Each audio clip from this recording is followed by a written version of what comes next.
ನಮಸ್ಕಾರ ಸ್ನೇಹಿತರೆ, ನಾನು ನಿಮ್ಮ ಪ್ರೀತಿಯ ಧರ್ಮಿ. ಇವತ್ತು ನಾನು ನಿಮ್ಮನ್ನು ಜಗದ್ವಿಖ್ಯಾತವಾದಂಥ ಮೈಸೂರಿನ ಗಂಧದೆಣ್ಣೆ ಕಾರ್ಖಾನೆ ಕರ್ಕೊಂಡ್ಬಂದಿದ್ದೀನಿ. ನಮ್ಮ ಜೊತೆ ಇದ್ದಾರೆ ವ್ಯವಸ್ಥಾಪಕ ನಿರ್ದೇಶಕರಾದಂಥ ಡಾಕ್ಟರ್ ಪ್ರಶಾಂತ್ PKM IFS ಅವರು. ಇವ್ರ ಜೊತೆ ಫ್ಯಾಕ್ಟ್ರಿ ಒಳಗಡೆಲ್ಲ ಓಡಾಡ್ತಾ ಯಾಕಿದು, ಏನಿದು, ಹೇಗಿದು ಅಂತೆಲ್ಲ ಪ್ರಶ್ನೆಗಳಿಗೆ ಉತ್ತರ ಹೇಳ್ತಾರೆ. ನಮಸ್ಕಾರ ಸರ್. ನಮಸ್ಕಾರ ಧರ್ಮೇಂದ್ರ.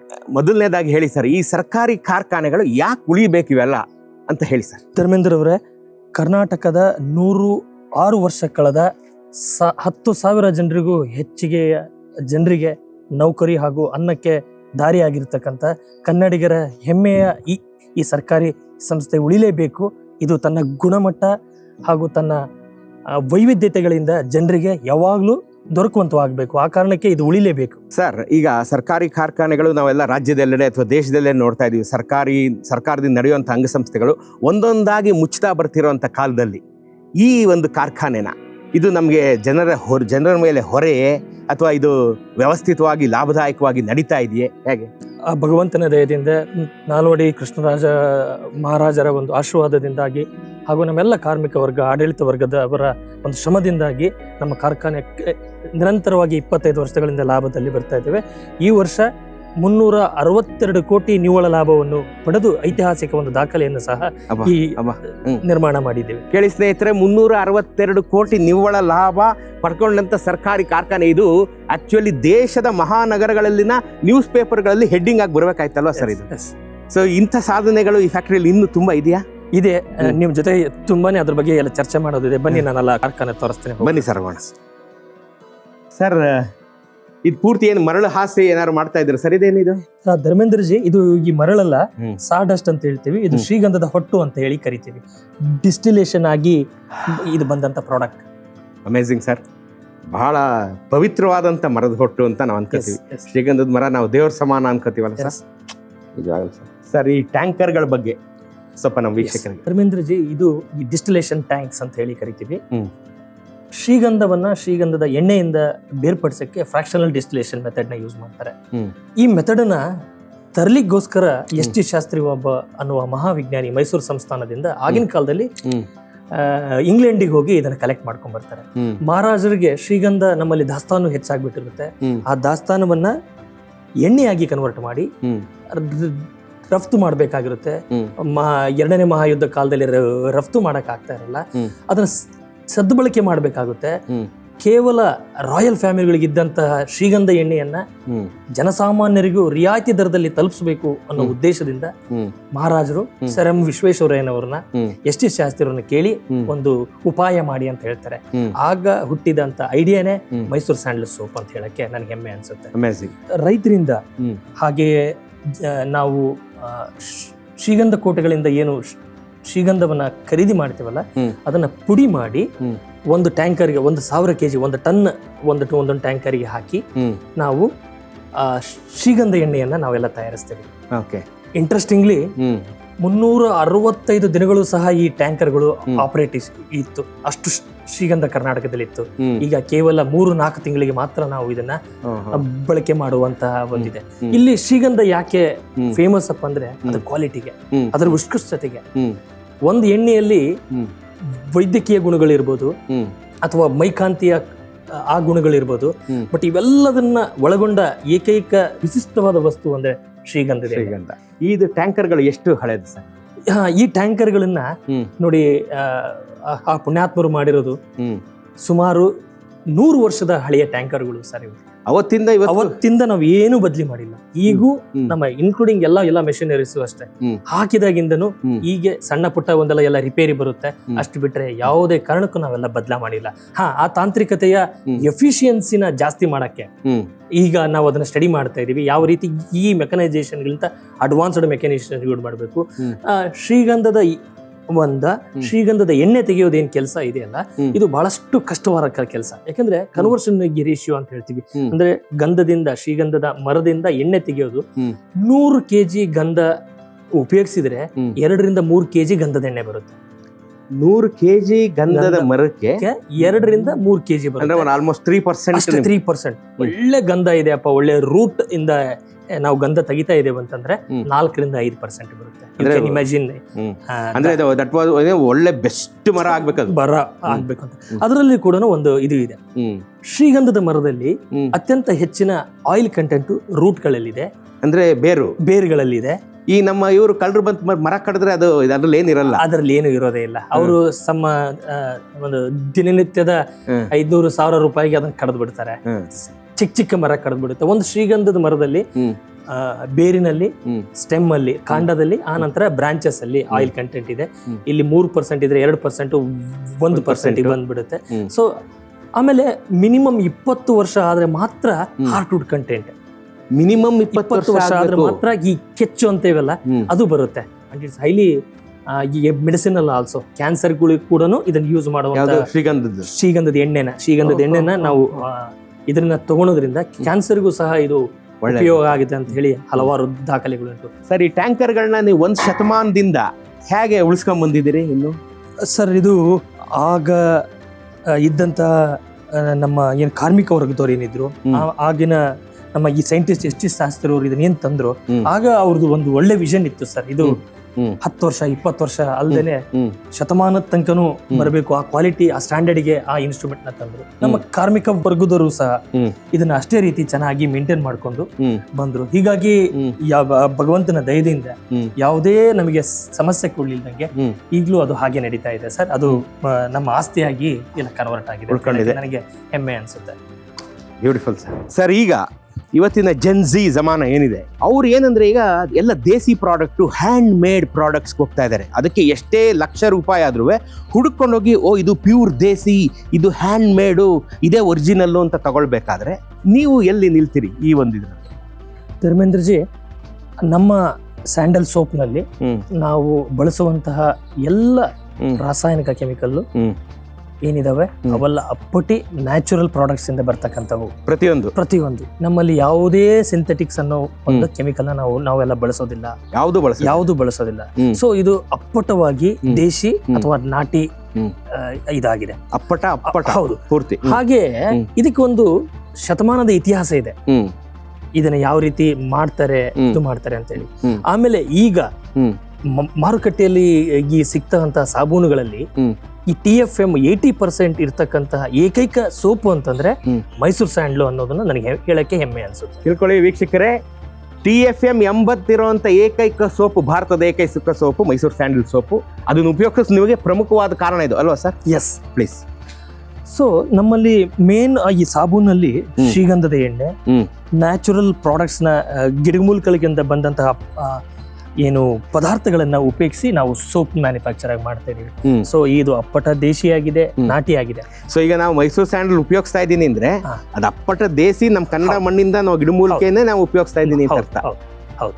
ಹೀಗಾಗಿ ನಮ್ಮ ಒಂದು ಸಾಬೂನಿಗೆ, ನಮ್ಮ ಒಂದು ಉತ್ಪನ್ನಗಳಿಗೆ ತಂದೆಯಾದ ಒಂದು ಕ್ವಾಲಿಟಿ ಉತ್ಕೃಷ್ಟತೆ ಇದೆ. ಸೊ ಈಗ ನೀವು ಬೇರೆ ಸೋಪ್ಗಳಲ್ಲಿ ನೀವು ಕಾಣ್ತೀರಾ, ಆಂಟಿ ಏಜಿಂಗ್ ಇದೆ, ಗ್ಲೋಯಿಂಗ್ ಬರುತ್ತೆ, ಡಾರ್ಕ್ ಸರ್ಕಲ್ ಹೋಗುತ್ತೆ, ಈ ರೀತಿ ಒಂದೊಂದು. ಆಮೇಲೆ ಮಾಯಿಶ್ಚರೈಸರ್ ಸೋಪ್ ಅಂತ ಹೇಳ್ತಾರೆ. ಈ ರೀತಿ ಒಂದೊಂದು ಸೋಪ್ ಇದೆ, ಒಂದೊಂದು ಎಲ್ಲ ಬೆಲೆ ಇದೆ. ಬಟ್ ನಮ್ಮ ಯಂಗ್ಸ್ಟರ್ಸ್ಗೆಲ್ಲ ಗೊತ್ತಿರಲಿ, ಇವೆಲ್ಲ ಗುಣಗಳುಳ್ಳ ಏಕೈಕ ಸೋಪ್ ಅಂತಂದ್ರೆ ಅದು ದಾಖಲೆಗಳಲ್ಲಿ ಸಹ ಲಿಖಿತವಾಗಿದೆ. ಇದ್ರದ್ದು ಸ್ಯಾಂಡಲ್ ವುಡ್ ಆಯಿಲ್ ನ ಯೂಸ್ ಮಾಡೋದ್ರಿಂದ ಏನೇನ್ ಆಗುತ್ತೆ ಅಂತ ಹೇಳಿ it's recorded by the doctors only. So ಇವೆಲ್ಲ ಕ್ವಾಲಿಟಿಗಳುಳ್ಳ ಏಕೈಕ ಸೋಪ್ ಅಂತಂದ್ರೆ ನಮ್ಮ ಮೈಸೂರು ಸ್ಯಾಂಡಲ್. ಬೇರೆಯವರಿಗೆ ಒಂದು ಇಲ್ಯೂಷನ್ ಇದೆ, ಅಂದ್ರೆ ಒಂದು ಮರೀಚಿಕೆ ಇದೆ, ಹೆಚ್ಚು ದುಡ್ಡು ಕೊಟ್ಟು ತಗೊಂಡಾಗ ಇದರಲ್ಲಿ ಹೆಚ್ಚು ಕ್ವಾಲಿಟಿ ಇದೆ ಅಂತ ಹೇಳ್ತಾರೆ. ಬಟ್ ನೀವು ಅವೆರಡನ್ನು ಲ್ಯಾಬೊರೇಟರಿಗಳಲ್ಲಿ ಪರೀಕ್ಷೆ ಮಾಡಿ ನೋಡಿದಾಗ ನಮ್ಮ ಸಾಬೂನು 80% TFM ಇಟ್ಕೊಂಡು we are stand first in the among the all this soaps available at market ಅಂತ ಹೇಳಕ್ಕೆ ಎಲ್ಲರಿಗಿಂತ ಮೇಲ್ಗಡೆ ನಂಬರ್ 1 ಅಲ್ಲಿ ನಾವು ಬರ್ತೀವಿ. ನೀವು ಯಾವುದೇ ಟೆಸ್ಟ್ ನ ಮಾಡಿ ನಾವು ನಂಬರ್ 1 ಇದೀವಿ ಅಂತ ಹೇಳಕ್ ನನಗೆ ಹೆಮ್ಮೆ ಅನ್ಸುತ್ತೆ. ಈಗ ಈಗ ನೀವು ನೋಡ್ತಾ ಇರ್ಬೋದು, ಕರೆಂಟ್ ಟ್ರೆಂಡ್ ಏನಪ್ಪಾ ಅಂತಂದ್ರೆ ದೇಶದಲ್ಲಿ ಮೇಕ್ ಇನ್ ಇಂಡಿಯಾ. ಸೊ ಈ ಮೇಕ್ ಇನ್ ಇಂಡಿಯಾ ಅಂತ ಬಂದಾಗ ನಿಮ್ಮ ಈ ಕಾರ್ಖಾನೆ ಎಲ್ಲಿದೆ? ಮೇಕ್ ಇನ್ ಇಂಡಿಯಾ ಕಾನ್ಸೆಪ್ಟ್ ಈಗ ರೀಸೆಂಟ್ ಆಗಿ ನಮ್ಮ ಈ ಘನ ಸರ್ಕಾರಗಳು ತಂದಿರತಕ್ಕಂಥ ಕಾನ್ಸೆಪ್ಟ್. ಈ ಮೇಕ್ ಇನ್ ಇಂಡಿಯಾ ಕಾನ್ಸೆಪ್ಟ್ 1906 ಸುಮಾರು 108 ವರ್ಷಗಳ ಮುಂಚೆನೆ ನಮ್ಮ ನಾಲ್ವಡಿ ಕೃಷ್ಣರಾಜ ಒಡೆಯರ್ ಮತ್ತೆ ಸರ್ ಎಂ ವಿಶ್ವೇಶ್ವರಯ್ಯನವರು ಮತ್ತೆ ಎಸ್ ಟಿ ಶಾಸ್ತ್ರಿ ಅವರು ಕೂಡಿ ಮಾಡಿ ಬೆಳೆಸಿದಂತ ಸೊಪ್ಪು. ಸೊ ಈ ಮೇಕ್ ಇನ್ ಇಂಡಿಯಾದ ಪರಿಣಾಮವಾಗಿಯೇ ಮೈಸೂರು ಸ್ಯಾಂಡಲ್ ಅಂತ ಬಂದಿದ್ದು. ಮೈಸೂರು ಸಂಸ್ಥಾನದ ಒಂದು ಉತ್ಕೃಷ್ಟವಾದ ಒಂದು ಉತ್ಪನ್ನವಾಗಿತ್ತು. ಮೇಕ್ ಇನ್ ಇಂಡಿಯಾ ಕಾನ್ಸೆಪ್ಟ್ ನಮಗೆ ಹಳೇದಿದು. ಮೈಸೂರು ಸಂಸ್ಥಾನದವರಿಗೆ, ಕರ್ನಾಟಕ ರಾಜ್ಯದವರಿಗೆ make in India concept is ಹಳೇದು. ಬಟ್ ಡೆಫಿನೆಟ್ಲಿ ಅದನ್ನ ರಿಜುವಿನೇಟ್ ಮಾಡಬೇಕಾಗಿದೆ. ಅದಕ್ಕೆ ಘನ ಸರ್ಕಾರಗಳು ಮತ್ತೆ ಮೇಕ್ ಇನ್ ಇಂಡಿಯಾ ಒಂದು ಹೊಸ ರೀತಿಯಲ್ಲಿ ಬರಲಿ ಅಂತ ಹೇಳಿ ಮಾಡ್ತಾ ಇದ್ದಾರೆ. ಈಗಿನ ಸರ್ಕಾರಗಳು ಈ ಕಾರ್ಖಾನೆಗಳನ್ನ ಮೇಕ್ ಇನ್ ಇಂಡಿಯಾ ಯೋಜನೆಯಡಿ ಏನಾದ್ರೂ ತಂದು ಇದನ್ನ ಮುಂದುವರಿಸಿಕೊಂಡು ಹೋಗುವಂತ ಉದ್ದೇಶ ಇಟ್ಕೊಂಡು. ಹೌದು, ಸನ್ಮಾನ್ಯ ಮುಖ್ಯಮಂತ್ರಿಗಳಾದಂತಹ ಸನ್ಮಾನ್ಯ ಸಿದ್ದರಾಮಯ್ಯ ಸಾಹೇಬರು, ಸನ್ಮಾನ್ಯ ಎಂ ಬಿ ಪಾಟೀಲ್ ಸಾಹೇಬರು ಕೈಗಾರಿಕಾ ಸಚಿವರು ಮತ್ತು ನಮ್ಮ ಅಧ್ಯಕ್ಷರಾಗಿರ್ತಕ್ಕಂಥ ಅಪ್ಪಾಜಿ ನಾಡಗೌಡ ಸಾಹೇಬರು ಈ ಕಾರ್ಖಾನೆಯನ್ನ ಮುಂದಿನ ವರ್ಷಗಳಲ್ಲಿ ಯಾವ ರೀತಿ ಹೋಗ್ಬೇಕು ಅಂತ ಹೇಳಿ ಒಂದು ಈ ವಿಷನ್ ಪ್ಲಾನ್ ಒಂದೆಲ್ಲ ಇದು ಮಾಡಿಸಿದ್ದಾರೆ. ನಮ್ಮಲ್ಲಿ ಡೈವರ್ಸಿಫಿಕೇಶನ್ ಆಗ್ಬೇಕಾಗಿದೆ, ಪ್ರಾಡಕ್ಟ್ ಡೈವರ್ಸಿಫಿಕೇಶನ್ ಆಗ್ಬೇಕಾಗಿದೆ. ಆ ರೀತಿ ಒಂದೆಲ್ಲ ಈ ನಿಟ್ಟಿನಲ್ಲಿ ನಾವು ಇದು ಹೋಗ್ತಾ ಇದೀವಿ. ಆಮೇಲೆ ಮುಂದಿನ ದಿನಗಳಲ್ಲಿ ಸಾಬೂನು ಸಾಲಿಡ್ ಕೇಕ್ ಫಾರ್ಮ್ ಇಂದ ಈ ಲಿಕ್ವಿಡ್ ಫಾರ್ಮಿಂಗ್ ಬರ್ತಾ ಇದೆ, ಈ ಜೆಲ್ ಫಾರ್ಮಿಂಗ್ ಬರ್ತಾ ಇದೆ. ಸೊ ಅದಕ್ಕೆ ನಾವೆಲ್ಲ ಕನ್ವರ್ಟ್ ಆಗ್ತಾ ಇದೀವಿ. ಆಮೇಲೆ ಬರೀ ಶ್ರೀಗಂಧದ ಎಣ್ಣೆ ಮೇಲೆ ಅಷ್ಟೇ ನಿಂತ್ಕೊಳ್ಳೋದು ಬೇಡ ಅಂತ ಒಂದು ಉದ್ದೇಶದಿಂದ ನಾವು ಆಲೋವೆರಾ, ನೀಮ್, ಜಾಸ್ಮಿನ್, ರೋಸ್ ಆ ರೀತಿ ಪ್ರಾಡಕ್ಟ್ಸ್ ಅಲ್ಲಿ ಬರ್ತಾ ಇದಾವೆ. Mysuru sandal jasmine, Mysuru sandal rose, Mysuru sandal aloe vera, Mysuru sandal neem, ಈ ರೀತಿ ಹೊಸ ಹಿಂದಿನ ವರ್ಷ ಒಂದೇ ವರ್ಷ 19 ಹೊಸ ಉತ್ಪನ್ನಗಳನ್ನ ನಾವೆಲ್ಲ ಮಾರುಕಟ್ಟೆಗೆ ಎಲ್ಲ ಬಿಡುಗಡೆ ಮಾಡಿದೀವಿ. ಧೂಪದಲ್ಲಿ ನಾವು ಬಂದ್ವಿ, ಅಗರಬತ್ತಿಯಲ್ಲಿ ಹೊಸ ಹೊಸ ಪ್ರಾಡಕ್ಟ್ಸ್ ನ ಇದು ಮಾಡಿದ್ವಿ. ಹಾಗೆಯೇ ನಾವು ಈ ದೀಪಮ್ ಆಯಿಲ್ ಟೈಪ್ ನಮ್ದು ಮೈಸೂರು ಸ್ಯಾಂಡಲ್ ಉಜಾಲ ಅಂತ ಹೇಳಿ ಹೊಸ ಪ್ರಾಡಕ್ಟ್ಸ್ ನ ತರ್ತಾ ಇದೀವಿ. ಸಾಂಬ್ರಾಣಿ ಕಪ್ಸ್ ನ ತರ್ತಾ ಇದೀವಿ. ಸೊ ಹಳೆಯ ಒಂದು ಉತ್ಪನ್ನಗಳ ಜೊತೆಗೆ ಡೈವರ್ಸಿಫೈಡ್ ಆದ ಪ್ರಾಡಕ್ಟ್ಸ್ ಬರುತ್ತೆ. ಅದು ಮೈಸೂರು ಸ್ಯಾಂಡಲ್ ಸಾಂಪ್ರದಾಯಿಕವಾಗಿ ಸೋಪ್ ಅಷ್ಟೇ ಅಲ್ದೇನೆ ಬೇರೆ ಎಲ್ಲ ಪ್ರಾಡಕ್ಟ್ಸ್, ಕಾಸ್ಮೆಟಿಕ್ಸ್ ಕೂಡ ನಾವು ಎಂಟ್ರಿ ಆಗುವಂತ ಒಂದು ಇದು ನಡೀತಾ ಇದೆ. ಈಗ ನಿಮ್ದು ಇಷ್ಟು ಪ್ರಾಡಕ್ಟ್ ಹೇಳಿದ್ರಿ ಸರ್, ಈ ಸೋಪಲ್ದಲ್ಲೇ ಇಷ್ಟು ಪ್ರಾಡಕ್ಟ್ ಹೇಳಿದ್ರಿ. ಯಾವ್ದಾದ್ರು ಈ ಸರ್ಕಾರಿ ಸಹಯೋಗದ ಸಂಸ್ಥೆಗಳಿಗೆ ನಿಮ್ ಪ್ರಾಡಕ್ಟ್ ಕೊಟ್ಟು ಈ ತರದ್ದೆಲ್ಲ ಮಾಡಿದೀವಿ ಅಂತ ಏನಾದ್ರು ದಾಖಲೆ ಇದೆಯಾ? ಮೊಟ್ಟ ಮೊದಲನೇ ಬಾರಿಗೆ ಅಲ್ಪಸಂಖ್ಯಾತರ, ಹಿಂದುಳಿದ, SC ST ಏನು ಮಕ್ಕಳು ಶಾಲೆಯಲ್ಲಿ ಓದ್ತಾ ಇರ್ತಾರೆ ಹಾಸ್ಟೆಲಿಗೆ, ಅವರಿಗೆ ಸಾಬೂನು, ನಮ್ಮ ಎಣ್ಣೆ ಮತ್ತೆ ಬಟ್ಟೆ ಸಾಬೂನು ಇವನ್ನೆಲ್ಲದನ್ನು ಕಿಟ್ ರೂಪದಲ್ಲಿ, ಘನ ಸರ್ಕಾರದ ಕಿಟ್ ರೂಪದಲ್ಲಿ ರಿಯಾಯಿತಿ ದರದಲ್ಲಿ 88 ಕೋಟಿ ರೂಪಾಯಿಯ 60 ಲಕ್ಷಕ್ಕಿಂತ ಹೆಚ್ಚಿನ ಈ ಮಕ್ಕಳಿಗೆ ಸಾಬೂನು ಈ ಕಿಟ್ ನ ಘನ ಸರ್ಕಾರಕ್ಕೆ 60 ಲಕ್ಷಕ್ಕಿಂತ ಹೆಚ್ಚು ಮಕ್ಕಳಿಗೆ ಹೌದು ಈ ಕಿಟ್ ರೂಪದಲ್ಲಿ ಕೊಡ್ತಾ ಇದೀವಿ. ಅದು ಈ ರಿಯಾಯಿತಿ ದರದಲ್ಲಿ ₹1, ₹2 ಲಾಭದಲ್ಲಿ ಕೊಡ್ತಾ ಇದೀವಿ. ಬಹಳ ಅದ್ಭುತವಾದಂತ ಈ ಯೋಜನೆಗಳು ಕೇಳ್ತಾ ಇದ್ರೆ ಈ ನಮ್ಮ ಮೈಸೂರು ಸ್ಯಾಂಡಲ್ ಸೋಪು ಈ ಸರ್ಕಾರಿ ಉದ್ಯಮ ಯಾವುದೇ ಖಾಸಗಿ ಉದ್ಯಮವನ್ನ ಮೀರಿ ಬೆಳೀಬಹುದೇನೋ ಅನ್ನೋ ಒಂದು ಆಸೆ ಇದೆ ಸರ್. ಇನ್ನು ಸ್ವಲ್ಪ ಮುಂದೆ ಬೇರೆದೊಂದು ನೋಡೋಣ ಸರ್. ಬನ್ನಿ ಸರ್, ಇವು ಸಸಿಗಳಲ್ವಾ ಸರ್ ಇವು? ಹೌದು ಧರ್ಮೇಂದ್ರ. ಎಷ್ಟು ವಯಸ್ಸು? ಶ್ರೀಗಂಧ ಮರಗಳು ಸುಮಾರು 4-5 ವರ್ಷದ ಒಂದು ಈ ಶ್ರೀಗಂಧದ ಮರಗಳು. ಕರ್ನಾಟಕದಲ್ಲಿ 2 ಮರಗಳನ್ನ, ಶ್ರೀಗಂಧ ಮತ್ತೆ ಬೀಟಿಯನ್ನ ರಾಯಲ್ ಟ್ರೀಸ್ ಅಂತ ಹೇಳಿ ನಾವು ಟ್ರೀಟ್ ಮಾಡ್ತೀವಿ. ಇವು ಎಲ್ಲೇ ಬೆಳೆದಿರ್ಲಿ ಅದು ಕರ್ನಾಟಕದ ಸರ್ಕಾರಿ ಸ್ವತ್ತು ಅಂತಾಗಿ ನಾವು ಎಲ್ಲ ಪರಿಗಣಿಸ್ತೀವಿ. ಇದನ್ನ ಶ್ರೀಗಂಧವನ್ನ 2022ರಲ್ಲಿ ಶ್ರೀಗಂಧ ನೀತಿ ಅಂತ ಮಾಡಿ ಇದನ್ನ ರೈತರು ಸಹ ಬೆಳಿಬಹುದು, ಎಲ್ಲಿ ಬೇಕಾದ್ರೂ ಮಾರ್ಬೋದು ಅಂತೇಳಿ ಹೊಸ ಸ್ಯಾಂಡಲ್ ಪಾಲಿಸಿಯಲ್ಲಿ ಇದನ್ನ ಈ ಮುಕ್ತವಾಗಿ ಇದನ್ನ ಮಾಡಿಸಿದ್ರ ಸರ್. ಈಗ ನಮ್ಗೆ ಜನಸಾಮಾನ್ಯರಿಗೆ ಏನಿಸುತ್ತೆ ಅಂದ್ರೆ ಸರ್, ಇವತ್ತಿನ ನೋಟದಲ್ಲಿ ಸರ್ಕಾರಿ ಕಾರ್ಖಾನೆಗಳು ಅಂದ್ರೆ ಅದು ಸೋರುವ ಯಂತ್ರಗಳು, ಯಾವತ್ತೋ ಒಂದಿನ ಮುಚ್ಚೋಗುವಂಥದ್ದು. ಈ ತರ ಮಹಾರಾಜರು ಇಷ್ಟೆಲ್ಲ ಮಾಡಿದಾಗ ಇವಾಗ ಶ್ರೀಗಂಧದ ಕಾರ್ಖಾನೆ ನಡೆಸ್ತಾ ಇದ್ರಿ, ನೀವು ಯಾವ ಪೊಸಿಷನ್ ಅಲ್ಲಿದ್ದೀರಿ, ಏನು ಲಾಭದಲ್ಲಿದ್ದೀರಾ, ಹೇಗಿದ್ದೀರಿ, ಏನ್ ಡೇಟಾ ಒಂಚೂರು ನಮ್ಮ ವೀಕ್ಷಕ. ಭಗವಂತನ ದಯೆಯಿಂದ ನಮ್ಮ ಆಡಳಿತ ವರ್ಗ ಮತ್ತು ಕಾರ್ಮಿಕ ವರ್ಗ ಮತ್ತು ನಮ್ಮನ್ನ ಲೀಡ್ ಮಾಡ್ತಾ ಇರ್ತಕ್ಕಂಥ ನಮ್ಮ ಸಚಿವರು, ನಮ್ಮ ಅಧ್ಯಕ್ಷರ ಒಂದು ಎಲ್ಲ ಕೊಡುಗೆಯಿಂದ ನಮ್ಮ ಈ ಫ್ಯಾಕ್ಟ್ರಿ ಈ ವರ್ಷ 1,500 ಕೋಟಿಗೂ ಹೆಚ್ಚಿನ ವಹಿವಾಟನ್ನ ಮಾಡಿ 450 ಕೋಟಿಯಷ್ಟು ಟೋಟಲ್ ರೆವಿನ್ಯೂ ಮಾಡಿ 362 ಕೋಟಿ ನಿವ್ವಳ ಲಾಭವನ್ನ ನಾವು ಗಳಿಸಿದ್ದೀವಿ. ಹಾಗೆಯೇ ನಮ್ಮಲ್ಲಿ ಪ್ರತಿ ವರ್ಷ ನನ್ನ ಸಹೋದ್ಯೋಗಿಗಳು, ಕಾಂಪಿಟೇಟರ್ಸ್ ಬೇರೆ ಏನ್ ಸೋಪ್ಸ್ ಇದಾವಲ್ಲ, ಅವರು 6-8% ಗ್ರೋತ್ ಆಗ್ತಾ ಇದ್ರೆ ಮೈಸೂರು ಸ್ಯಾಂಡಲ್ ಸೋಪ್ ಫ್ಯಾಕ್ಟ್ರಿ 22% ಪ್ರಗತಿಯನ್ನು ಹೊಂದುತ್ತಾ ಇದೆ. ಸೊ ಒಂದು ದಿನಕ್ಕೆ ಮುಂಚೆ ಅದೇ ಮಷಿನ್ ಇಟ್ಕೊಂಡು ಅಷ್ಟೇ ಜನರನ್ನ ಇಟ್ಕೊಂಡು 100 ಕೋಟಿಯ ಒಂದು ವಹಿವಾಟು ಆಗ್ತಾ ಇತ್ತು. ಒಂದು ದಿನಕ್ಕೆ 4 ಕೋಟಿಯ 12 ಲಕ್ಷ ಸಾಬೂನುಗಳು ಉತ್ಪಾದನೆ ಆಗ್ತಾ ಇದ್ವು. ನಮ್ಮ ಆಡಳಿತ ವರ್ಗ, ಕಾರ್ಮಿಕ ವರ್ಗ ಒಂದು ಸಹಬಾಳ್ವೆಯಿಂದಾಗಿ ಸಹಕಾರದಿಂದಾಗಿ ಈಗ ಅದೇ ಕಾರ್ಖಾನೆ ಪ್ರತಿದಿನ 18 ಲಕ್ಷದಷ್ಟು ಸೋಪ್ಗಳನ್ನ 4 ಕೋಟಿಯಿಂದ 5 ಕೋಟಿ 80 ಲಕ್ಷ ತನಕ ಸೋಪ್ಗಳನ್ನು ಉತ್ಪಾದನೆ ಮಾಡ್ತಾ ಇದೆ. 18 ಲಕ್ಷ ಸೋಪ್ಗಳು, ವಿಧ ವಿಧವಾದ ಸೋಪ್ಗಳು ಉತ್ಪಾದನೆ ಆಗ್ತಾ ಇದೆ. ಸೊ ಹೀಗಾಗಿ ನಮ್ಮ ಎಫಿಷಿಯನ್ಸಿ ತುಂಬಾ ಚೆನ್ನಾಗಿ ಇಂಪ್ರೂವ್ ಆಗಿದೆ. ನಾನು ನಮ್ಮ ಎಲ್ಲ ಕಾರ್ಮಿಕ ವರ್ಗದವರಿಗೆ ಅಭಿನಂದನೆಗಳನ್ನು ಸಲ್ಲಿಸಕ್ಕೆ ಇದು ಮಾಡ್ತಾ ಇದೆ. ಈ ನಮ್ಮ ಮೈಸೂರು ಸ್ಯಾಂಡ್ಲು ಈಗ ಭಾರತ ದೇಶವನ್ನ ದಾಟಿ ಹೊರಗಡೆ ದೇಶಕ್ಕೆ ಹೋಗಿದೆಯಲ್ಲ ಸರ್? ಹೋಗಿದೆ ಸರ್. ಏನ್ ರೆಸ್ಪಾನ್ಸ್ ಇರ್ಬೋದು ಅವ್ರದ್ದು? ಅಲ್ಲಿ ಕೂಡ ಅವ್ರಿಗೆ ಈ ಶ್ರೀಗಂಧದ ಒಂದು ಇಂಪಾರ್ಟೆನ್ಸ್ ಗೊತ್ತಾಗಿ, ಪ್ರಾಮುಖ್ಯತೆ ಗೊತ್ತಾಗಿ ಅವರು ಸಹ ತಮ್ಮ ದೈನಂದಿನ ಬಳಕೆಯಲ್ಲಿ ಯೂಸ್ ಮಾಡ್ತಾ ಇದ್ದಾರೆ. ಮೊದಲು ಹೊರದೇಶಿ ಭಾರತೀಯರು ಅಂದ್ರೆ ಇಂಡಿಯನ್ಸ್ ಹೋಗಿ ಅಲ್ಲಿ ಏನು ಉಳ್ಕೊಂಡಿದಾರಲ್ಲ ಅವರು ಇದನ್ನೆಲ್ಲ ಪಿಕ್ ಮಾಡ್ತಾ ಇದ್ದಾರೆ. ಈಗ ಅಮೆರಿಕದ ಅಲ್ಲಿ ನಾವು ಸುಮಾರು 1026 ಸ್ಟೋರ್ಗಳಲ್ಲಿ ನಾವು ಎಲ್ಲ ಬರ್ಲಿಕ್ಕೆ ನಮ್ದೆಲ್ಲ ಒಂದೆಲ್ಲ ಪ್ಲಾನ್ ಆಗ್ತಾ ಇದೆ. ದುಬೈನಲ್ಲಿ ನಾವು ಆಲ್ರೆಡಿ ನಂಬರ್ 1 ಇದೀವಿ. ನಮ್ದು ಎಕ್ಸ್ಪೋರ್ಟ್ ತುಂಬಾ ಚೆನ್ನಾಗಿದೆ. ಯುರೋಪ್ ನಲ್ಲಿ ಅದನ್ನು ಸಹ ಇಂಪ್ರೂವ್ ಮಾಡಕ್ಕೆ ನಾವು ಟ್ರೈ ಮಾಡ್ತಾ ಇದೀವಿ. ಓವರ್ ಆಲ್ 25% ಗ್ರೋತ್ ಆಗ್ತಾ ಇದೆ. ಮುಂದಿನ ದಿನಗಳಲ್ಲಿ ಸುಮಾರು ಒಂದು 100 ಕೋಟಿಯಷ್ಟು ವ್ಯಾಪಾರ. ಈಗ 26 ಕೋಟಿ ಇದೆ.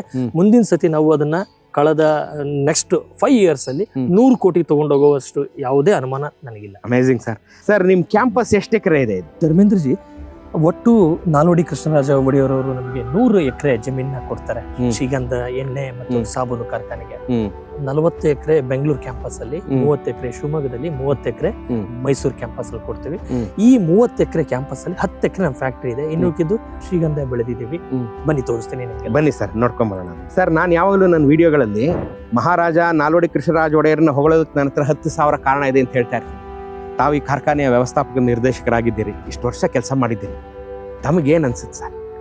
ಧರ್ಮೇಂದ್ರಜಿ, ನೀವು ಹೇಳುವಂತ ಮಾತು ಅಕ್ಷರಶಃ ಸತ್ಯ. ಅವರು ಕೊಟ್ಟಂತ ಕೊಡುಗೆ ಯಾವ ರಂಗವನ್ನು ಬಿಟ್ಟಿಲ್ಲ. ಮೊದಲು ಎಲೆಕ್ಟ್ರಿಸಿಟಿ ತಂದವರು ನಾವು, ಆಸ್ಪತ್ರೆಗಳನ್ನ ತಂದವರು ನಾವು, ಲೆಪ್ರಸಿ ಇನ್ಸ್ಟಿಟ್ಯೂಟ್ ನ ತಂದವರು ನಾವು, ಪ್ರಜಾ ಇದನ್ನ ತಂದವರು ನಾವು, ವುಮೆನ್ಗೆ ಡೆಮೋಕ್ರಸಿ ಕೊಟ್ಟವರು ನಾವು, ಹಾಗೆ ಕೈಗಾರಿಕೆ ನೀತಿ ಸಹ ತಂದವರು. ಸೊ ಒಂದು ಹೋಲಿಯಸ್ಟಿಕ್ ಆಗಿ ಎಲ್ಲ ಅಭಿವೃದ್ಧಿಯ ರಂಗಗಳಲ್ಲಿಯೂ ಸಹ ಅಭಿವೃದ್ಧಿ ಮಾಡಬೇಕಂತ ಕನಸಿಟ್ಟುಕೊಂಡು ಆಳ್ವಿಕೆ ಮಾಡಿದಂತಹ ಮತ್ತು ರಾಜ ವೈಭವವನ್ನು ತೊರೆದು ಜನಸಾಮಾನ್ಯರಿಗೆ ಅವನ್ನೆಲ್ಲ ತಲುಪಿಸ್ಬೇಕಂತ ಕಂಡ ಇದು. ಅದಕ್ಕೇನ ಹೇಳ್ತೀನಿ, ಅವ್ರನ್ನ ನಾವು ದೇವರ ರೂಪದಲ್ಲಿ ನೋಡಿದ್ರೆ ಅದು ಯಾವುದೇ ತಪ್ಪಿಲ್ಲ. ನೀವು ಹೇಳ್ತಾರ ಮಾತು ಅಕ್ಷರಶಃ ಸತ್ಯ ಅಂತ ಹೇಳ್ತೀನಿ. ಭಗವಂತ ಅಂತ ಇನ್ಸ್ಟಿಟ್ಯೂಷನ್ ಅಲ್ಲಿ ನನಗೆ ಒಂದು ಮ್ಯಾನೇಜಿಂಗ್ ಡೈರೆಕ್ಟರ್ ಆಗಿ ಕೆಲಸ ಮಾಡಕ್ ಕೊಟ್ಟಿದ್ದಾನೆ. ಭಗವಂತನಿಗೆ ನಾನು ಬಹಳ ಧನ್ಯ ಅಂತ ಹೇಳ್ತೀನಿ. ಅದು ದೇವರು ನನಗೆ ಕೊಟ್ಟಂತ ಸೌಭಾಗ್ಯ ಅಂತ ಹೇಳಿದ್ರೆ ತಪ್ಪಾಗಲಾರದು. ಸರ್, ಅವತ್ತು ಮಹಾರಾಜರು ಮತ್ತೆ ಸರ್ ವಿಶ್ವೇಶ್ವರಯ್ಯನವರು ಮತ್ತೆ ಸೋಸಲೆ ಗರಳಪುರಿ ಶಾಸ್ತ್ರಿಗಳು, ವೀಕ್ಷಕರೇ ಈ ಹೆಸರನ್ನು ನೀವು ಚೆನ್ನಾಗಿ ಜ್ಞಾಪಕ ಇಟ್ಕೋಬೇಕು. ಪ್ರಾತಸ್ಮರಣೀಯ ಸೋಸಲೆ ಗರಳಪುರಿ ಶಾಸ್ತ್ರಿಗಳು ಅಷ್ಟೇ ಪ್ರಮುಖ ಕಾರಣರು ಈ ಒಂದು ಕ್ಯಾಂಪಸ್ ಬರೋದಕ್ಕೆ. ಸರ್, ಮಹಾರಾಜರು ಶುರು ಮಾಡಿದಾಗ ಇದ್ದಂಥ ವೈಭವ, ಆಮೇಲೆ ತದನಂತರದ ದಿನಗಳಲ್ಲಿ ಏನಾಯ್ತು ಅನ್ನೋದ್ರ ಬಗ್ಗೆ ಒಂದು ಪಕ್ಷಿ ನೋಟ ನಮಗೆ. ನಮ್ಮ ಈ ಶತಮಾನದ ಹಾದಿಯನ್ನ ನಾವು ಅವಲೋಕನೆ ಮಾಡಿದಾಗ ನಮ್ಮಲ್ಲಿಯೂ ಸಹ ಏರಿಳಿತಗಳು ಉಂಟು. ಒಂದೊಂದು ಸಲ ನಾವು ಅಲ್ಲೇ 98-99ರಲ್ಲಿ ಈ BIFR ಗೆ ನಾವು ಹೋಗಿದ್ವಿ. ಅಂದ್ರೆ ಸೇಲ್ ಮಾಡೋ ತನಕನೂ ಹೋಗಿತ್ತು. ಇನ್ಸ್ಟಿಟ್ಯೂಷನ್ ಮಾರಿ ಬಿಡ್ಬೇಕು, ನಮ್ ಕೈಲೇ ಇದನ್ನ ಇದು ಮಾಡೋದು ಆಗ್ತಾ ಇಲ್ಲ ಅನ್ನೋ ಒಂದು ಉದ್ದೇಶ ಅಲ್ಲಿ ತನಕ ಹೋಗಿತ್ತು ಇನ್ಸ್ಟಿಟ್ಯೂಷನ್. ಮತ್ತೆ ಇದರಲ್ಲಿ ಏನೋ ಒಂದು ದೈವ ಶಕ್ತಿ ಇದೆ. ಪ್ರತಿ ಸತಿನೂ ಬಿದ್ದಾಗ ಅಷ್ಟೇ ರೀತಿ ಪುಟಿದೇಳುವಂತಹ ಒಂದು ಶಕ್ತಿ ಇದರಲ್ಲಿ ಇದೆ ಅಂತ ಹೇಳಕ್ಕೆ ನಾನು ಇಷ್ಟಪಡ್ತೇನೆ. ಎಲ್ಲಿ ಬಹುಶಃ ನಾಲ್ವಡಿ ಕೃಷ್ಣರಾಜ ಒಡೆಯರು ಮೇಲಿಂದ ನಿಮ್ನೆಲ್ಲ ಆಶೀರ್ವಾದ ಮಾಡ್ತಾ ಇದ್ದಾರೆ. ಯಾಕೆಂತಂದ್ರೆ ಈ ಹೇಗಪ್ಪ ನಾನು ಇಷ್ಟಪಟ್ಟು ಸ್ಥಾಪನೆ ಮಾಡಿದಂಥ ಕಾರ್ಖಾನೆ ಮಾರೋ ಹಂತಕ್ಕೆ ಬಂತಲ್ಲ ಅಂದಾಗ ನೀವೆಲ್ಲ ಸೇರ್ಕೊಂಡು, ತಾವು ಕಾರ್ಮಿಕ ವರ್ಗದವರು, ಸರ್ಕಾರ ಎಲ್ಲ ಸೇರ್ಕೊಂಡು ಇದನ್ನ ಇವತ್ತೊಂದು ಲಾಭದಾಯಕ ಸಂಸ್ಥೆಯನ್ನಾಗಿ ಮಾಡಿದ್ರಲ್ಲ ಸರ್. ಇದೇ ತರ ಎಲ್ಲ ಸರ್ಕಾರಿ ಸಂಸ್ಥೆಗಳು ಆಗ್ಬಿಟ್ರೆ ಎಷ್ಟು ಚೆನ್ನಾಗಿರುತ್ತಲ್ವ ಸರ್? ಡೆಫಿನೆಟ್ಲಿ ಧರ್ಮೇಂದ್ರಜಿ, ಎಲ್ಲ ಸಂಸ್ಥೆಗಳು ಆ ರೀತಿ ಆಗ್ಬೇಕು ಸರ್.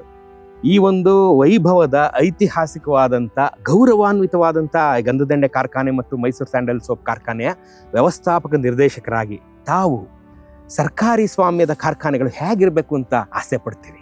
ಸರ್ಕಾರಿ ಸ್ವಾಮ್ಯದ ಕಾರ್ಖಾನೆಗಳು ಯಾವಾಗಲೂ ಚೆನ್ನಾಗಿರ್ಬೇಕು ಅಂತ ನಾನು ಇಷ್ಟಪಡ್ತೀನಿ. ಯಾಕೆ ಚೆನ್ನಾಗಿರ್ಬೇಕು?